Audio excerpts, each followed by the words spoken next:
You are listening to That Hoarder Overcome Compulsive Hoarding, combating stigma since 2021. I wanted there to be a podcast about hoarding disorder from somebody who hoarded rather than a professional. That didn't exist, so I created it. And that's this podcast that you're listening to now. Subscribe to the podcast and find my social media links, episode transcripts, and every link that I mention at overcomecompulsivehoarding.co.uk. Finally, I am not a doctor. I'm just a hoarder doing her best. So do seek professional support if and when you need it. Hey, how are you? Things here are good. I have an episode for you today about a topic I think about a lot and how it can help us to identify what's going wrong in our homes and what's going wrong in our efforts to tackle our homes. And then I have a shout out to another podcast with a little snippet of great advice. So let's get going.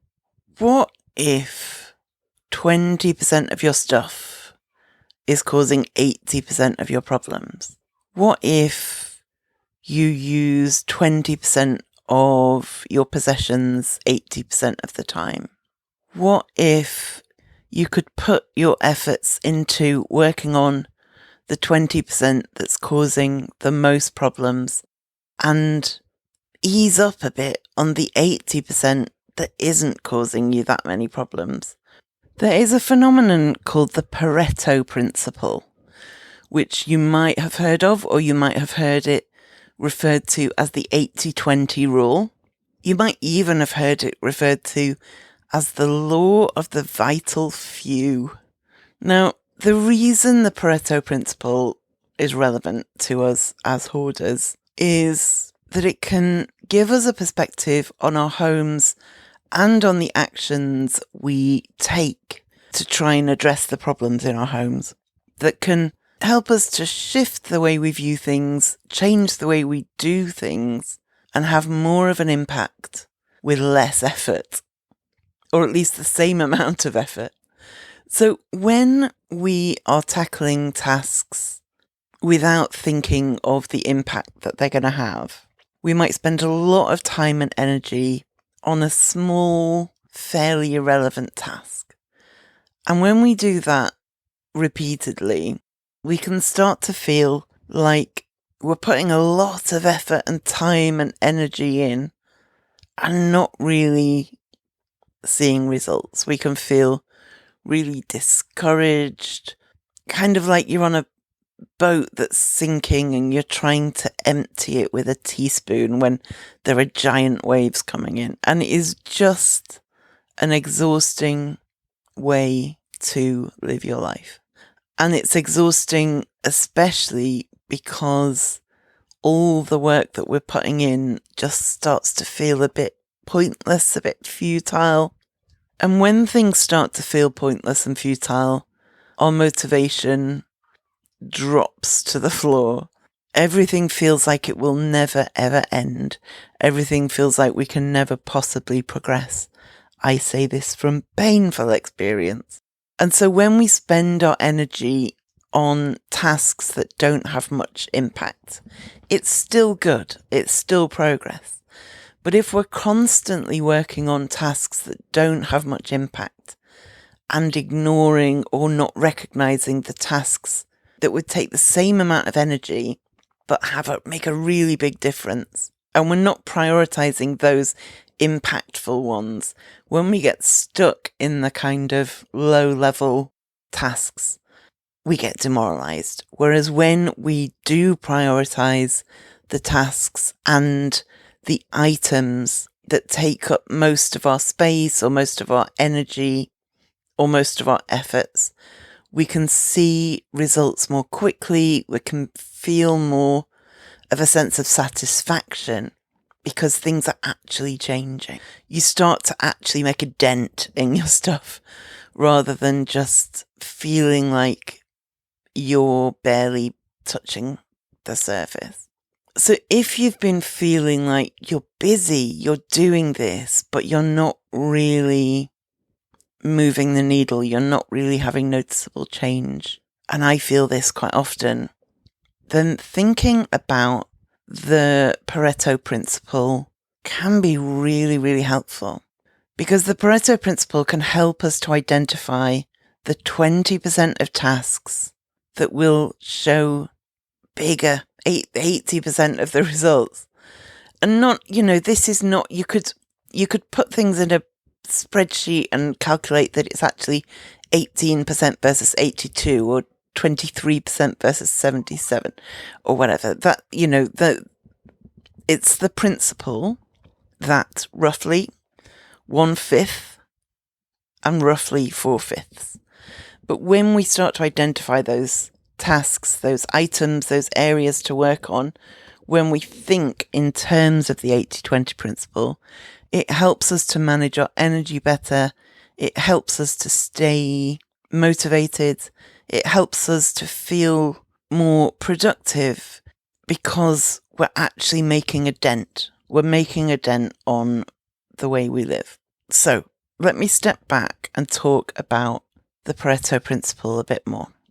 There was a man called Vilfredo Pareto, who was an economist, an Italian economist. And he noticed, he was studying the distribution of wealth in Italy, and he noticed that 80% of the land was owned by 20% of the population. And then he started seeing that same pattern, that same proportion in a range of contexts, in business contexts, in personal life contexts. It became clear to him that this wasn't like a funny one-off observation.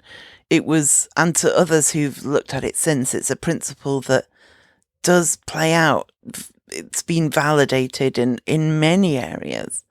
So there are things like, often if a business looks at their accounts, they might find that 80% of their work comes from 20% of their clients. You often hear that 20% of criminals commit 80% of crimes. 80% of pollution comes from 20% of factories. Roughly, the idea is that 80% of results are produced by 20% of causes. And that can be good and bad. It can be that 20% of your stuff is causing 80% of your problems.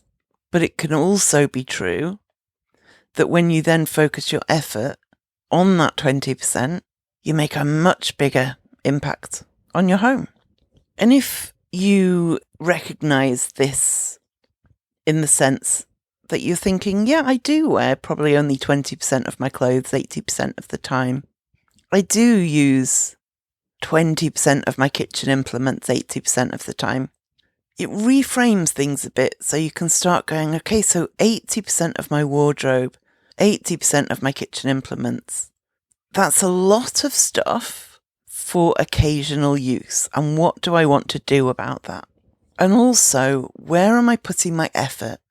Because if I think of it in terms of getting 80% of the results of my effort will result from 20% of what I do, well, what is that 20% and how can I do more of it, basically? So this Pareto Principle, while it started as an economic thing, it's been recognised that it applies in a whole range of situations. So the way to start with applying the Pareto Principle, the 80-20 rule, to your home is to think strategically. Try and dispassionately consider the stuff in your home that is taking up space without adding value to your life. It makes sense that the 20% of things we definitely do use 80% of the time can probably stay. That's not an absolute. There is still wiggle room in there, but let's say that as a starting place. But what about the remaining 80%? If you can start to identify which 20% of my shelves do I actually access? Which 20% of my clothes do I use? Which 20% of my crockery do I use? Then you can start seeing the remaining 80% as maybe surplus. may be excessive. And as well as the amount of stuff being relevant to the 80-20 rule, also think about the energy you are expending. What is the 20% of tasks that you do that have the most impact? Which 20% of your dehoarding actions represent 80% of your progress? Think about how you can maximize the impact of what you're doing. Dehoarding is hard. It is a long, slow process. You need at least some of your energy to be spent deliberately on things that make a noticeable difference. Save some of your energy for those tasks. And that can really help to reduce the risk of burnout. I talked last week in episode 152 about slow versus fast, and I talked a lot about burnout in there. And that's relevant to the 80-20 rule because the risk of spending all your time on tasks that don't have much of an impact really increase the risk of burnout because you get drained when you're not seeing much progress. It feels pointless. It feels discouraging. It feels overwhelming. But when we are doing the tasks that take 20% of the effort but have 80% of the impact, first of all, that's more impact, which is good. But also you're reinforcing to yourself that you can do this and you can make a change. And that creates like a feedback loop that encourages you further. If you saw progress yesterday, you're more likely to try again today. And that consistency is key to seeing this through, basically. But how do we identify the 20% of items we most use? How do we identify the items that cause us the most problems? Because when we've got everything, when we have the bread maker, the juicer, the slow cooker, the fast cooker, the everything, but really we only ever use the slow cooker, everything fills up. When we have a filing cabinet of paperwork from 1988 onwards, but we only ever look in the closest folder for the bills from this year, that's a lot of stuff that is taking up space, that we're not accessing, that we're not using, that we're not engaging with. I hope you're finding this episode useful. If you want the amazing feeling that comes with supporting something you truly appreciate, you can donate to support the podcast.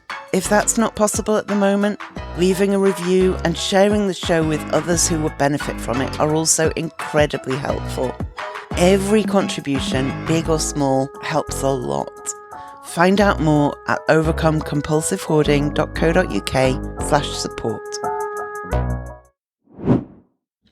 So if we can start looking at our homes in the sense of which is the 20% of my stuff that I use 80% of the time, then that can help us to look at the 80% of stuff we don't use much a bit more critically.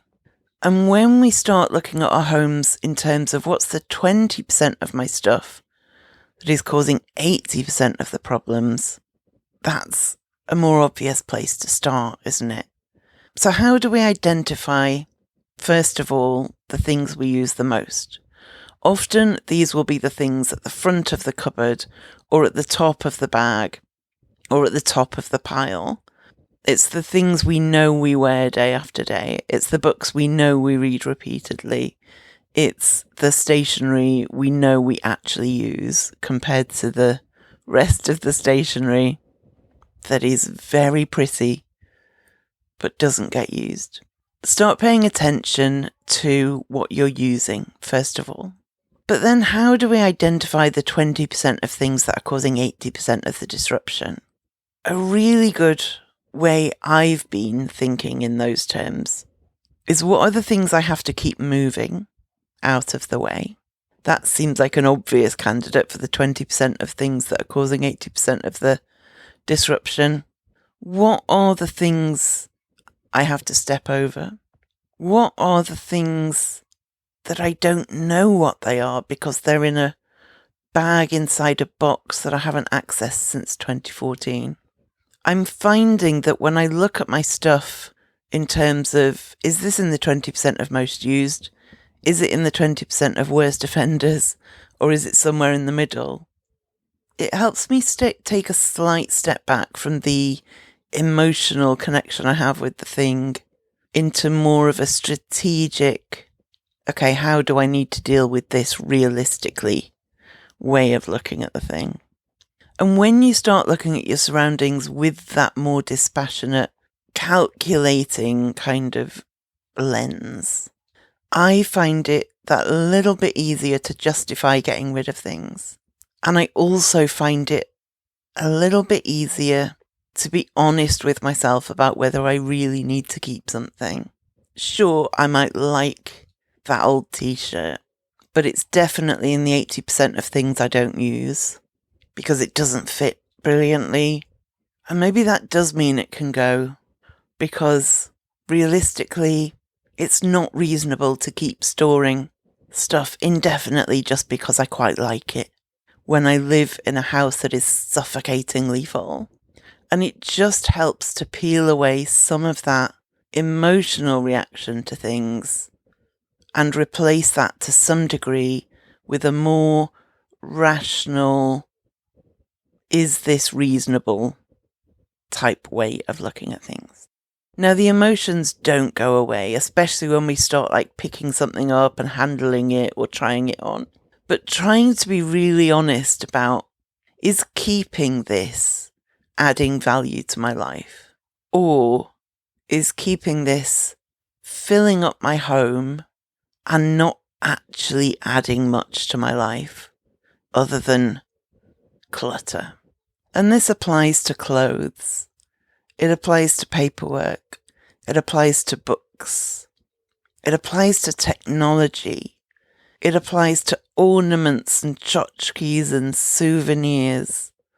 It applies to kitchen tools. It applies to things like fans and blankets and lamps and furniture. All of this stuff can hold us wrapped with this kind of emotional, nostalgic or complicated mixture of feelings. But when we can step back and say, but is it bringing more to my life, or is it just taking up space?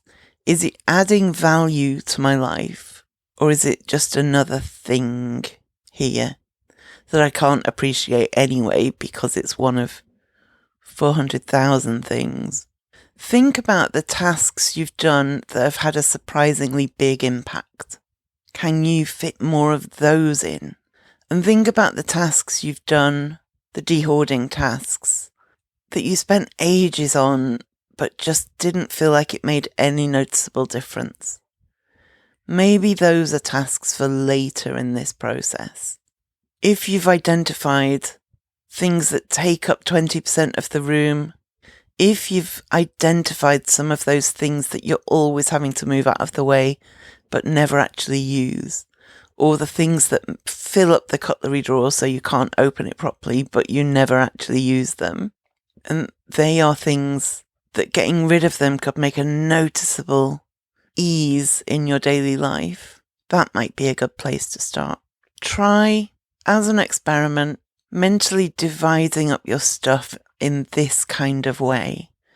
And start mentally dividing up the tasks and effort involved in various approaches to dehoarding in this way. What's really effective? What will make a noticeable difference? Versus what takes a lot of emotional energy but doesn't really change anything. What takes up a lot of space and could resolve a problem relatively easily if I get rid of it. I listened to a podcast called Lipstick on the Rim, which I'd never listened to before, and they were talking about the 80-20 rule, but in quite a different way. They were talking about it in terms of your home and how things like your wardrobe should be 80% full with 20% space. As somebody whose wardrobe is absolutely overflowing with piles in front of it. This feels, on the one hand, impossible, but on the other hand, quite aspirational. It would be nice to have a wardrobe that was 80% full, so when I went to rifle through it for something, I could actually move the clothes hangers along and make a choice, rather than trying to remember where I jammed something. So there's all these different kinds of ways that the 80-20 rule can be employed by us when we are trying to dehoard our homes. The other thing we need to remember is that as we do successfully dehoard, we need to reassess. The 80-20 rule is an ongoing thing.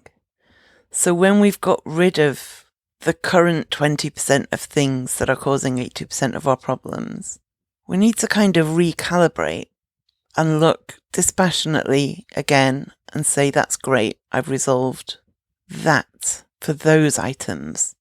But if I reassess my stuff now, which is the 20% of what's left that's causing the most disruption? There will be new patterns, there will be new calibrations, and different things will start to stand out as causing the most problems, or different things will start standing out as the most impactful steps you can take. And so ongoing vigilance and reassessment can be really helpful. And it can also help us to, if you listen to the episode with Jan on habituation, we talked a lot about seeing things through fresh eyes. And the 80-20 rule can be another way to help us to re-look at our space in a slightly different way with fresh eyes. So as we make progress, things that didn't seem that big of a problem before suddenly do start standing out as, do you know, I don't know if I actually need that, or actually that is taking up a lot of space for something I rarely use. And things start to just pop out as a bit out of place. So don't let yourself get stuck in, I got rid of the 20%, I'm done. If you got rid of the initial 20%, and if you did, well done. That's not a time for complacency. That's a time for stepping back and saying, okay, amazing, big pat on the back. Now what's the 20% that's causing my problems? Now what's the 20% I'm using the most? Reassessing and making ongoing decisions really is the key to doing this. And some people would prefer to do this, like put a thing in your Google Calendar every 3 months to do a Pareto Principle assessment. Other people, it's more of a kind of, if you feel like you've hit a plateau, you've got a bit stuck, you don't know where you are, that can be a great time to do that reassessment. And when you do the reassessment, ask yourself whether something you loved 6 months ago, do you still love it? Tastes change, preferences change, and also needs change. And so something you did used to use a lot can become something you don't use now. And it's okay to get rid of it, even if at one time in your life it was very useful and very significant, a big part of your life. So let me know what you think about this. Does thinking of your stuff in terms of the 80-20 rule help you to see it a bit differently? And does thinking about the energy you expend in terms of the 80-20 rule also help you to focus your efforts where you can make a real difference? I'd love to hear your experiences with this. You can always email me at info@overcomecompulsivehoarding.co.uk, or if you go to my website at overcomecompulsivehoarding.co.uk, on the left-hand side sidebar, there's a link to all my social medias, so tell me there. So shout out this week to the BBC Woman's Hour podcast. National treasure. Lorraine Kelly is talking here about her grandmother. Have a listen. My grandmother was one of these, she was an incredible woman. What was her name? Margaret. She was called Peggy. And she used to, she always said to me, from when I was tiny, she would say, don't save anything till best. So my love that. she would festoon herself in scarves. Yes. And massive, colourful jewellery. She'd spray herself with tweed perfume. Every time I smell tweed perfume, I'm back with my gran. But she would do that, and he said, to take the bins out. I mean, she just was somebody who said, seize the day. And that thing of how often... I love that she was such a Scot that she had to spray herself in tweed. Oh, yeah, exactly. She sprayed herself with the perfume. But she was amazing. And I love that attitude of, don't keep things for a bit. We all do it, don't we? We get a really beautiful dress and we think, oh, well, I can't wear that. Or those shoes. And they sit there in the cupboard gathering dust. It's crazy. No, I made a change. I've decided that it's when, if not now, when. Exactly. Don't save anything to best. I'm really trying to embrace that as an approach to life. I agree with it absolutely in principle, and I'm definitely getting better at applying it. I will link to Woman's Hour in the show notes at overcomecompulsivehoarding.co.uk.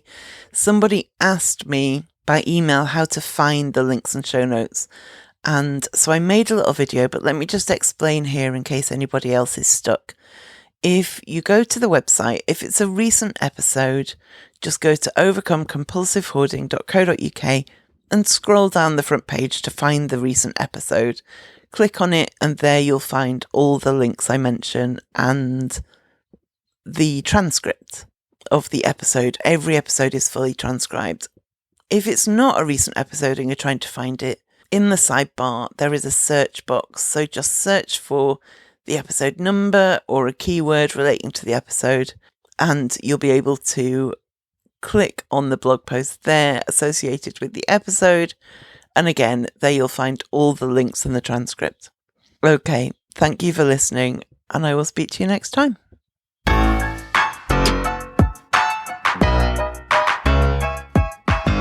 Thank you for listening to That Hoarder Overcome Compulsive Hoarding podcast. It's been a pleasure to have you on board. You can find all the links I've mentioned and a transcript of the episode online at overcomecompulsivehoarding.co.uk. To find out more about how you can support this podcast and the overall project, go to overcomecompulsivehoarding.co.uk/support and do subscribe to the podcast so you make sure you don't miss any future episodes. There may be links in this podcast that earn me money. This doesn't come at any extra cost to you if you make a purchase through those links, and it helps to support the podcast.